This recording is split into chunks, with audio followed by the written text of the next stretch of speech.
오늘 읽은 말씀에 근거해서 에베소서 강의 네 번째 시간으로 새로운 인류라고 하는 제목으로 말씀드리겠습니다. 1876년에 태어나서 1951년에 세상을 떠난 해리 아이언사이드라고 하는 목사님이 계셨습니다. 그는 성경을 누구보다도 참 사랑했던, 평생 죽을 때까지 성경을 사랑했던 성도였습니다. 그는 그 당시에 성경 교사로 유명했고 시카고에 있는 무디 기념교회 목사로 섬기기도 했습니다. 병실에서 세상을 떠나기 전날까지도 그는 성경을 끝까지 읽기를 즐거워했던 같은 목사님이었습니다. 그가 사역을 하던 중에 한 일화 중에 하나는 무신론자가 이 목사님과 공개 토론을 하자라고 하는 제안을 했습니다. 당신이 믿는 그 하나님이 있는지, 아니면 나는 신이 없다라고 생각하는데 누구 말이 맞는지 한번 공개 토론을 해보자라고 그렇게 제안을 했습니다. 그러자 이 목사님이 이렇게 이야기를 했습니다.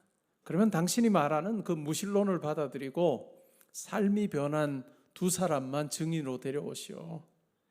나는 예수 믿고 변한 100명의 증인을 내가 데려올 테니 그리고 나서 우리 한번 이야기를 해봅시다. 당신 무신론자, 그 무신론 그 신념을 가지고 삶이 변한 사람 2명만 데려와 보시오.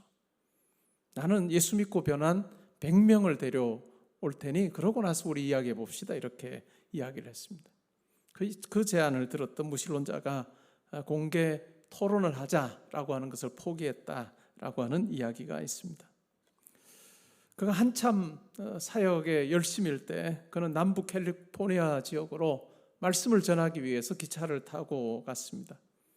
근데 갑자기 집시가 옆자리에 와서 앉았습니다. 그러면서 이렇게 질문을 했습니다. 신사분, 은화 한 입을 주면 제가 당신의 과거와 현재와 미래에 대해서 알려드리겠습니다. 은잎 하나만 주면, 은화 한 입만 주면 당신의 과거, 현재, 미래에 대해서 내가 다 알려드리겠습니다 라고 그렇게 이야기를 했습니다. 호기심 어린 눈으로 물어봤습니다. 정말 그럴 수 있나요? 물론입니다. 그러자 이 아이언사이드 목사님이 주머니에서 성경을 꺼냈습니다. 워낙 성경을 좋아하는 분이기 때문에 항상 그는 주머니에 성경을 가지고 다녔습니다. 그러면서 당신이 내게 말해주지 않아도 나는 내 과거, 내 현재, 내 미래가 어떠한지에 대해서 나는 다 알고 있다고 그러면서 에베소서 2장을 펼쳤습니다. 그리고 우리가 지난주에 공부했던 2장 1절부터 해서 11절까지의 내용을 가지고 이 집시에게 내 과거는 이라고 하는 말로 시작하면서 허물과 죄로 죽어서 세상의 풍조를 따르고 육체의 욕심을 따라 지낸 진노의 자녀, 그것이 바로 내 과거였다라고 이야기합니다. 물론 제가 풀어서 설명을 했지만 이 아이언사이드 목사님은 2장 1절부터 쭉 읽어 내려갔습니다. 그래서 집시가 손을 흔들면서 그만하면 됐다라고 이야기합니다.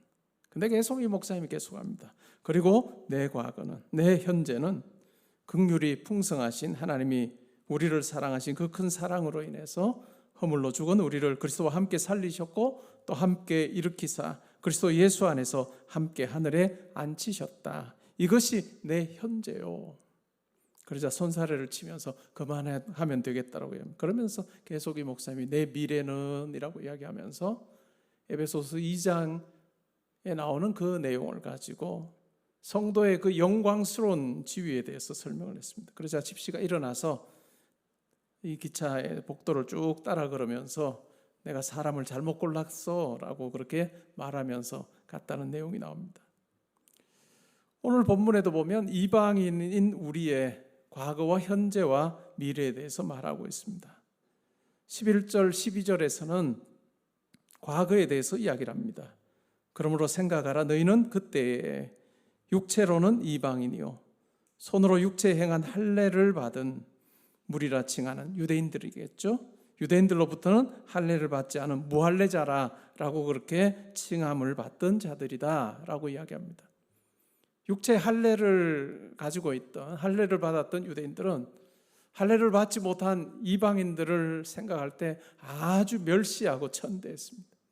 그들은 하나님의 백성이요, 선택된 백성이요, 너희들은 하나님과는 무관한 자라고 하는 그 같은 생각을 가지고 할례 받지 못한 이방인들을 그가 부유하거나 아니면 지위가 높거나 상관없이 아주 멸시를 했던 것이 바로 그 당시에 유대인과 이방인의 상황이었습니다. 12절에 보면 이렇게 말합니다. 세부적으로 더 이야기합니다. 그때의 너희는 그리스도 밖에 있었고, 여기서 그리스도 밖에라고 하는 이 말은 에베소서에서도 그리스도라고 하는 표현이 여러 차례 등장하는데, 여기서 말하는 그리스도는 예수 그리스도를 의미하는 것이 아니라 메시아, 히브리어로 메시아, 기름 부음 받은 자라고 하는 메시아를 헬라어로 바꾸어서 표현할 때 그리스도입니다.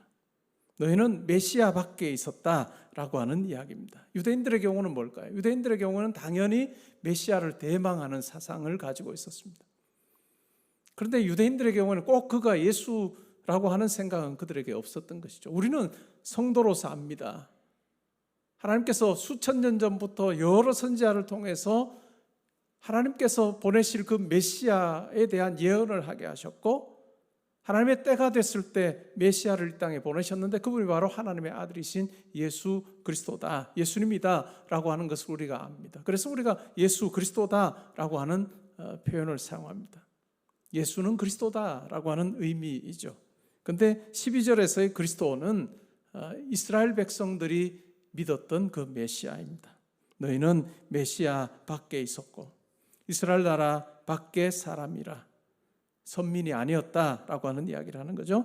약속의 언약들에 대하여는 외인이었고 약속의 언약과는 상관이 없는 자들이었고 세상에 소망이 없고 하나님도 없는 자였다라고 이야기를 하고 있습니다. 우리가 로마서 1장 2장을 읽으면 바울 사도가 이렇게 말합니다. 유대인이나 이방인이나 다 죄인이다. 모든 사람이 다 죄인이어서 하나님의 그 영광에 이르지 못한다라고 분명하게 이야기를 하고 있습니다. 하나님의 구원의 절대 기준에 유대인이든 이방인이든 다 미치지 못했다라고 그렇게 이야기를 하고 있죠. 하나님께서 양심의 법을 주셨지만 그 양심의 법을 따라서 하나님께서 원하시는 그 기준을 충족시킬 수 없었던 이방인들의 한계, 그리고 하나님의 뜻이 담겨있는 율법을 유대인들에게 주셨음에도 불구하고 그들이 그 율법을 지켜서 하나님께서 원하시는 그 기준에 도달할 수 없었던 유대인의 한계에 대해서 로마서에서 분명하게 언급합니다. 그래서 로마서 3장에는 모든 사람이 죄를 범하였음에 하나님의 영광에 이르지 못했다라고 하는 말로 그렇게 이야기를 하고 있습니다. 그런데 오늘 에베소서 2장에서는 모두 다 죄인인 것은 사실이지만, 그러나 유대인들보다 이방인들의 그 상황이 더 심각한 상황 가운데 있었다, 더 소망이 없는 자였다라고 그렇게 이야기를 하고 있습니다. 5가지로 이야기하죠. 메시아와는 아무 상관없는, 메시아 밖에 있었고 선민이 아니었고 하나님께서 주신 약속의 언약에 대해서는 전적인 외인이었고 세상에서 소망이 없는 자고 하나님하고는 무관한 자로 살았다라고 하는 이야기를 하고 있습니다. 이것이 이방인의 과거입니다. 그가 부유하건 그가 지위가 높든지 그가 건강하든지 이러한 모든 세상적인 어떤 조건이 어떠하든지 상관없이 전적으로 하나님의 선민과는 상관없는, 하나님의 선택된 백성이 아닌 그 같은 이방인으로 살았음에 대해서 5가지로 요약을 하고 있습니다. 13절에 보면 이방인의 현재에 대해서 이야기를 하고 있습니다. 13절에 보시면 이제는 전에 멀리 있던 너희가 그리스도 예수 안에서 그리스도의 피로 가까워졌다라고 이야기를 하고 있습니다. 13절은 성도의 현재에 대해서 이야기를 하면서 이 이방인이 현재 어떤 상태가 되었는가라고 하는 것을 14절부터 해서 18절에 이어서 계속해서 설명하고 있습니다. 우리가 에베소서 2장 14절부터 18절을 이해를 할 때는 먼데 있고 가까이 있고 담이 있고 이것을 헐고 이런 표현들이 계속 등장합니다. 우리가 이 단락을 이해할 때 우리 머릿속에 예루살렘 성전을 그려보는 것이 도움이 됩니다. 예루살렘 성전의 구조가 어땠을까요? 예루살렘의 성전의 구조는 여러 구역으로 나뉘어져 있었습니다. 여러 구역으로 나뉘어져 있었고 가장 내부에 뭐가 있었을까요? 가장 안쪽에 뭐가 있었냐면 성소가 있었습니다. 제사장들이 매일 가서 하나님 앞에 제사를 드리는 그 성소가 있었던 거죠. 그리고 이 성소 중에서도 가장 거룩한 공간이 뭘까요? 지성소입니다. 지성소가 있어서 이 지성소와 성소를 가로막고 있는 아주 두꺼운 휘장이 있었습니다.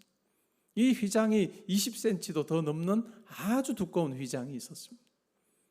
이 휘장이 가로막고 있어서 지성소에는 1년에 딱 한 번만 들어갈 수 있었는데 그것도 대제사장만 1년에 한 차례, 대속죄일이라고 불리는 그날에 들어가서 이스라엘 백성 전체를 위한 제사를 드리는 것이 허용이 된 1년에 딱 한 번만 들어올 수 있도록 허용된 지성소가 있었습니다. 그러니까 내부에서부터 보면 어떨까요? 지성소가 있고 성소가 있고 그리고 이 성소를 둘러싸고 있는 뜰이 있습니다. 그 뜰이 바로 제사장의 뜰입니다. 제사장들이 그 뜰에서 오고 가면서 제사 준비를 하고 레위인들도 함께하는 그 제사장의 뜰이 있습니다. 그리고 조금 바깥쪽으로 무엇이 있을까요? 유대인 남자들의 뜰이 있습니다. 유대인 남자들의 뜰이 있고 그리고 그 바깥쪽으로 유대인 여자들의 뜰이 있습니다. 그리고 가장 바깥 공간이 뭘까요? 이방인들의 뜰입니다. 그러니까 성전의 구조는 여러 구획으로 되어 있고 어느 구획에 누가 들어갈 수 있는지가 명확하게 규정이 되어 있는 그와 같은 구조였습니다. 특별히 이방인들이 유대인들의 구역으로 들어가게 되는 것을 아주 엄격하게 금하고 있었습니다. 이방인들이 유대인의 남자의 뜰이나 여자의 뜰에 들어오게 된다면 죽임을 당할 거다라고 하는 아주 엄한 경고가 분명히 붙어있는 그런 무시무시한, 이방인들이 감히 하나님 백성의 그 구역으로 들어가지 못하는 그러한 여러 벽들이 있었던 것이 바로 성전의 구조라 할 수 있습니다. 바울 또한 자기의 사역 기간 동안에 마지막 기간에 예루살렘으로 드로비모라고 하는 이방인 지도자를 데리고 여러 이방인 지역에서 거두어들인 헌금을 가지고 예루살렘 교회, 기근 가운데 있는 예루살렘 교회를 돕기 위해서 예루살렘을 함께 갔다가 오해를 받습니다. 이 이방인 드로비모를 유대인 남자들의 뜰에 데리고 들어갔다라고 하는 그런 어떤 오해를 받아서 결국은 그 일로 인해서 재판을 받고 결국 내가 황제 앞에 서리라 라고 하는 그 로마 시민권을 가지고 있는 특권을 행사함으로 로마로 재판을 받기 위해서 이송되는 그런 어떤 과정을 바울 사도는 분명하게 경험했습니다. 그리고 그가 로마의 감옥에서 이 에베소 교회 성도들에게 편지를 하고 있다. 우리가 전통적으로 그렇게 이 에베소서의 상황을 이해하고 있습니다. 수많은 벽으로 이방인들이 감히 유대인들이 있는 그 자리로 들어올 수 없도록 하는 아주 분명한 분리가 있는 그 공간이 바로 성전 공간이었습니다. 뿐만 아닙니다. 이 성전이라고 하는 이 공간은 구조적으로 유대인과 이방인을 엄격하게 분리하는 그런 어떤 구조일 뿐만 아니라 하나님께로 사람들이 나오는 것도 엄격하게 금하는 구조입니다.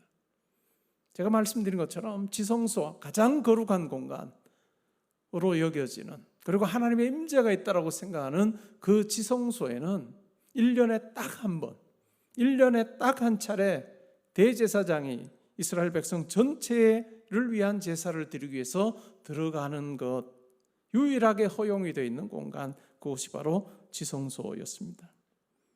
정리를 해보면 이 성전의 구조가 우리에게 알려주는 것은 하나님으로부터의 분리가 있었고 또한 유대인과 이방인 사이에 뚜렷한 분리가 있는 공간이었습니다.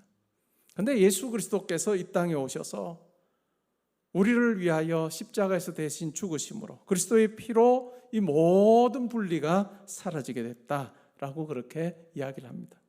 우리가 주일 오전에 또 말씀을 통해서 살피겠지만 마태복음 27장 51절에 보면 예수님께서 십자가에서 죽으실 때 어떤 일이 벌어졌을까요?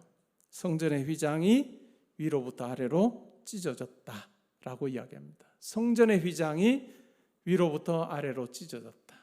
사람이 쉽게 찢을 수 없는 그런 어떤 성전의 휘장이 위로부터 아래로 찢어짐으로 지성소에 들어가는 그 길이 열린 것에 대해서 마태는 아주 분명하게 이야기를 하고 있습니다.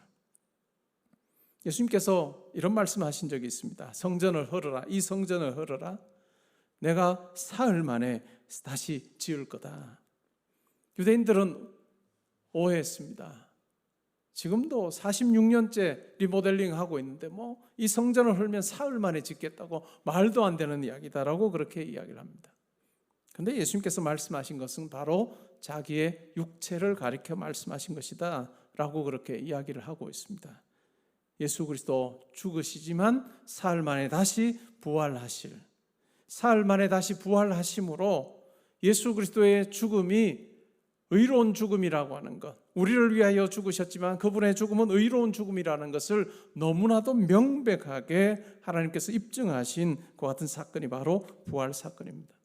그래서 이 예수 그리스도의 죽음과 부활을 통해서 우리가 하나님께 나아갈 새로운 살 길이 열렸다라고 이야기를 하고 있습니다. 예수 그리스도의 십자가의 죽음으로 말미암아, 그분이 찢기심으로 말미암아 우리가 하나님께로 나아갈 새로운 살 길이 열렸다라고 분명하게 이야기를 합니다. 그래서 히브리서 4장 16절에서는 이렇게 말합니다.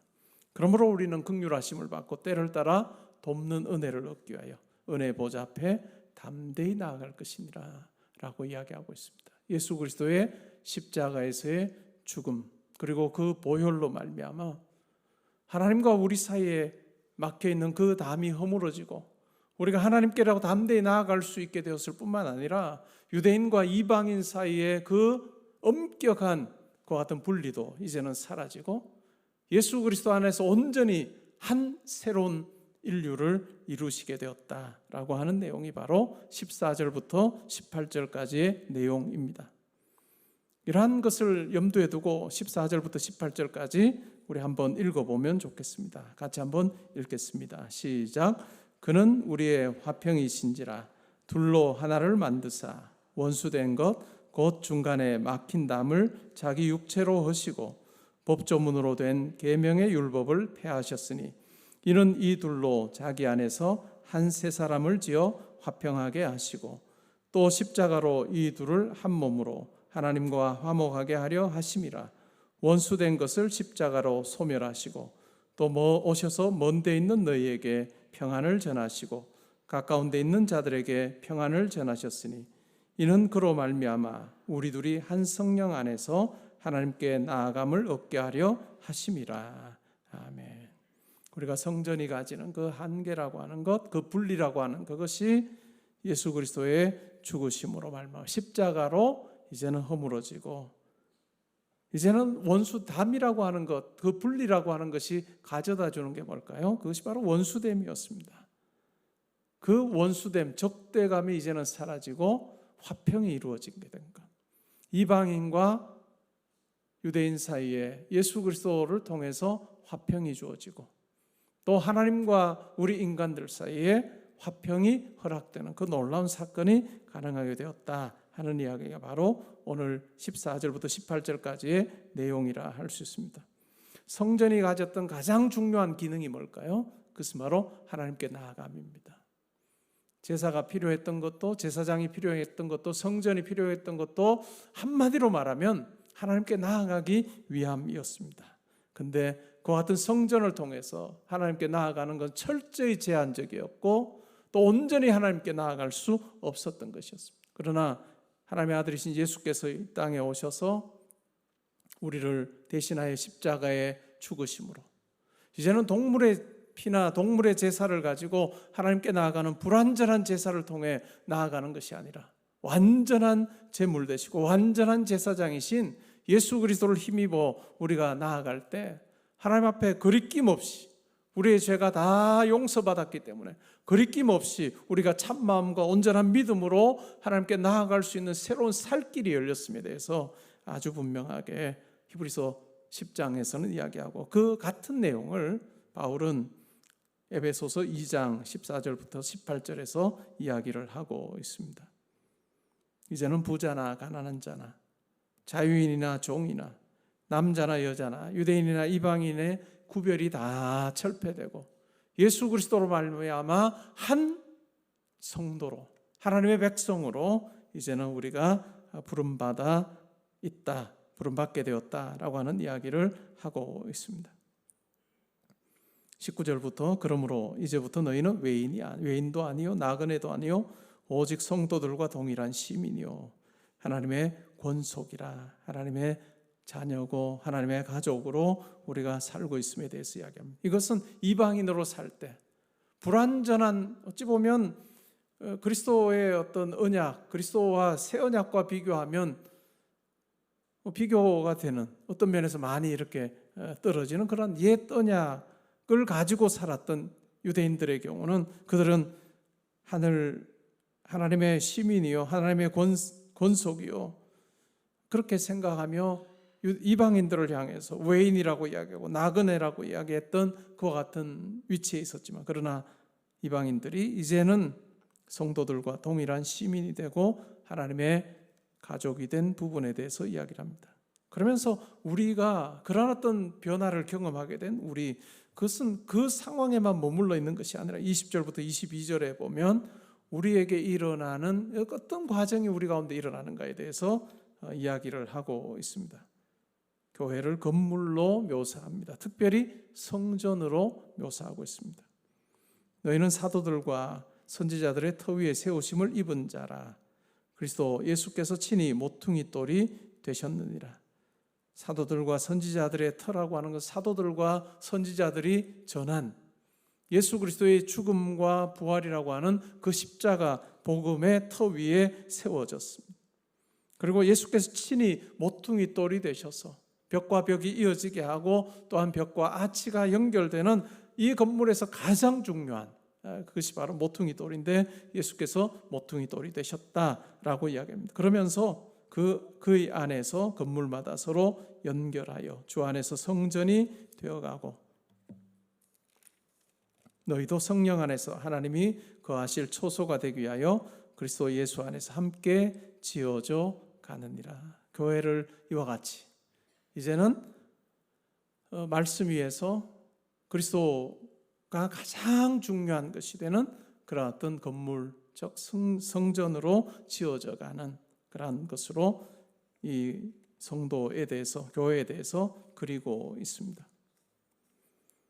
그러면서 교회는 바로, 성도는 바로 하나님이 거하실 처소이고 하나님의 임재의 공간이다라고 분명하게 이야기를 하고 있습니다. 이것이 어찌 보면 무형교회에 대한 설명입니다. 무형교회, 다른 말로 하면 천상의 교회에 대한 설명입니다. 이 천상의 교회, 무형교회가 이와 같은 것이다라고 바울은 이야기합니다. 그리고 오늘날 우리가 살면서 우리 신앙생활하는 개포동교회 유형교회라고 우리가 부릅니다. 형체가 있는 교회입니다. 다르게 말하면 지상의 교회라고 우리가 부르는 것입니다. 아주 원론적이고 이상적인 무형교회, 천상의 교회, 그리고 그것과 닮아 있는 그 원리를 담고자 애쓰는 유형교회, 지상교회 이야기, 그것이 바로 오늘날 우리가 사는 이 교회 이야기입니다. 우리는 유형교회 한 구성원으로, 지상의 교회 한 구성원으로 살면서 바울 사도가 우리에게 교회는 바로 이러하다라고 하는 이와 같은 이상적인 교회의 모습이 무엇인지를 우리는 배우고, 그 이상적인 교회의 모습을 우리 유형교회, 개포동교회 가운데 이루어가는 것, 그것이 참 중요할 것입니다. 바울 사도는 이방인과 유대인 사이에 담이 허물어지고 하나님과 사람 사이에 담이 허물어져서 화평을 이루는 곳, 그것이 바로 교회다, 성도다라고 그렇게 이야기합니다. 그렇다면 우리 교회 또한 그러해야 할 것입니다. 우리 개포동교회 또한 하나님과 화평을 이루는 교회가 되어야 할 것입니다. 그리고 성도들 간에도 화평을 이루는 교회가 될 때, 수직과 수평의 이 화평이 잘 이루어질 때 하나님께서 우리 교회를 보시며 또한 이 가운데 신앙생활하는 여러분 한 분 한 분을 보시면서 참 기뻐하실 것입니다. 이제 곧 얼마 있지 않아서 우리 교회에 오셔서 또 부흥의 강사로 섬겨주실 박성규 목사님이 부산의 부전교회 담임 목사로 섬기실 때 국민일보에 기재했던 글에 보면 이런 제목의 글이 있습니다. 교회에 가는 이유라고 하는 제목입니다. 그러면서 이어령 박사 이야기를 듭니다. 이어령 박사에게 비난조로 당신은 왜 교회에 가느냐라고 묻는 사람들이 많았다고 합니다. 지성인으로 많은 사람들에게 정말 당신은 진짜 한국을 대표하는 지성인이요 라고 하는 이야기를 들었던 그가 딸의 일로 인해서 그는 결국 예수 믿는 사람이 되었습니다. 세례를 받았습니다. 많은 사람들이 이어령 박사가 세례를 받고 회개하고 세례받아 교회 성도된 그것을 보면 참 의아해합니다. 그러면서 많은 사람들이 비난한 거죠. 당신 왜 꼭 교회 가느냐? 그냥 집에서 찬송 부르고 성경 읽으면 되지. 사람들 앞에 나서서 예수 믿는 티 꼭 내야 되겠느냐라고 하는 질문을 했습니다. 그러자 이어령 박사가 이렇게 물었다고 합니다. 배가 고프면 어디 가지? 당연히 식당에 가지요. 뭔가 알고 싶을 때는 도서관에 가지요. 심심하면 극장에 가서 영화 보면 되지요. 몸이 아프면 병원에 가지요. 그러면 먹어도 배고프고 마셔도 갈증나고 놀아도 심심하고 배워도 답답하면 어딜 가나? 라고 질문했답니다. 그랬더니 아무 대답도 하지 못하더라 하는 이야기를 했습니다. 교회를 보면 이상해 보이는 것 같기도 합니다. 지상의 교회, 유형교회 모습을 보면서 때로는 싸우고 다투고 소송하고 사교 집단처럼 이상해 보이는 그 교회 왜 가냐라고 그렇게 반박하는 자들 향해서 그는 이렇게 대답했다고 합니다. 모든 교회가 다 영적인 것은 아니지만 역시 영혼이 메마른 사람이 찾아올 곳은 교회가 아닌가.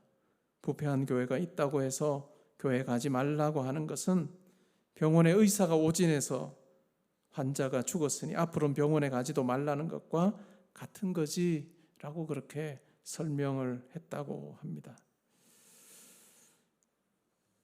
교회가 이 세상의 유일한 소망이라는 것을 개포동교회가 또한 개포동교회에 속한 우리 성도님들이 아주 분명히 삶으로 보여주어야 하는 사명이 있습니다.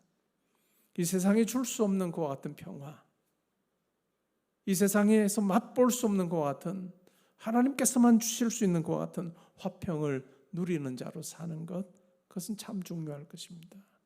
물질이 주는 화평, 지위가 주는 평안, 그것과 비교가 안 되는 오직 예수 그리스도의 십자가, 그것이 주는 참된 평안과 참된 안식을 우리도 누릴 뿐만 아니라 아직 그것을 알지 못하는 많은 사람들에게 그것을 보여줌으로 진정한 화평을 그들도 맛보게 하는 것, 그것이 바로 하나님께서 우리를 향해서 기대하는 것일 것입니다.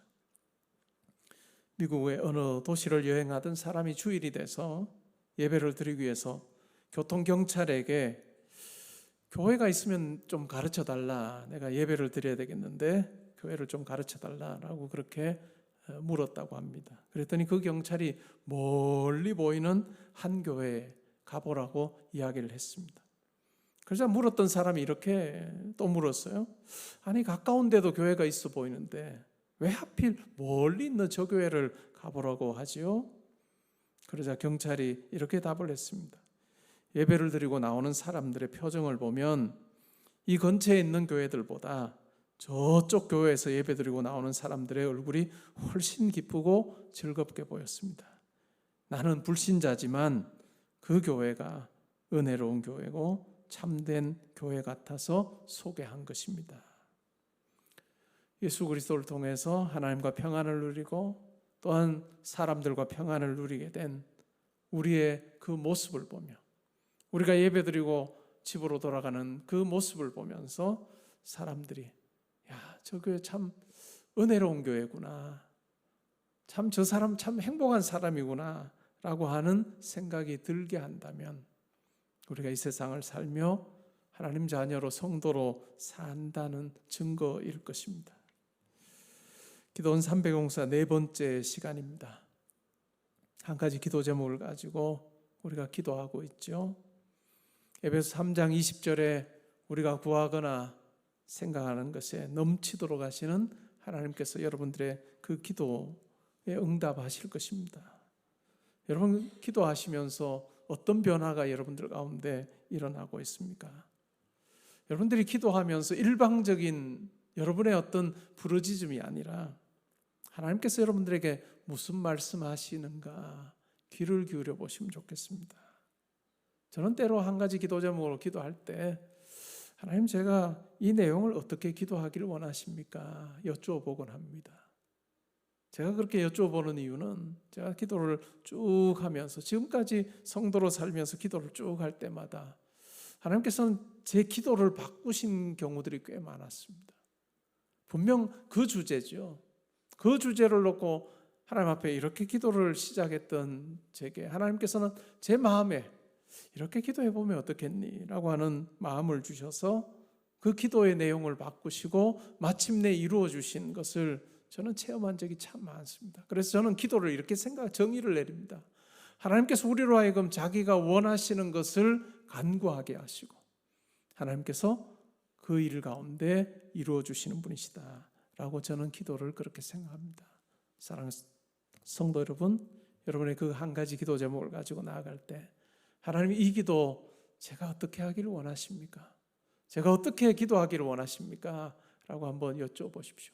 하나님께서 여러분들에게 말씀해 주실 겁니다. 딸아, 아들아, 이렇게 기도해 보면 어떻겠니? 라고 말씀해 주시는 그 하나님을 만나시면 좋겠습니다. 그냥 귀를 딱 닫고, 마음에 귀를 닫고 그냥 내가 원하는 기도만 막 하지 말고 한번 열어놓고, 하나님, 그게 아이들의 어떤 입시든지 아니면 경제적인 문제든지 여러분의 어떤 인생의 계획이든지 무엇이든지 건강의 문제든지 상관없이 하나님, 제가 이 기도 어떻게 하기를 원하십니까? 라고 하나님께 아뢰어보면 여러분의 생각보다 더 크게 하나님께서 역사하실 것이고, 또 때로는 여러분이 간구하는 것을 살짝 바꾸어서 하나님의 뜻에 더 부합된 기도를 드리게 하나님께서 인도하여 주실 것입니다. 여러분의 기도에 귀를 기울이시고 세미한 음성에도 귀를 기울이시는 하나님께서 여러분이 올려드리는 그 한 가지 기도 제목 가운데 역사하셔서 마침내 하나님의 뜻이 이루어짐으로 내가 구하거나 생각하는 것보다, 상상한 것보다 더 넘치도록 내 삶 가운데 허락해 주셨습니다 고백하는 저와 여러분 될 수 있기를 주님의 이름으로 축복합니다. 아멘.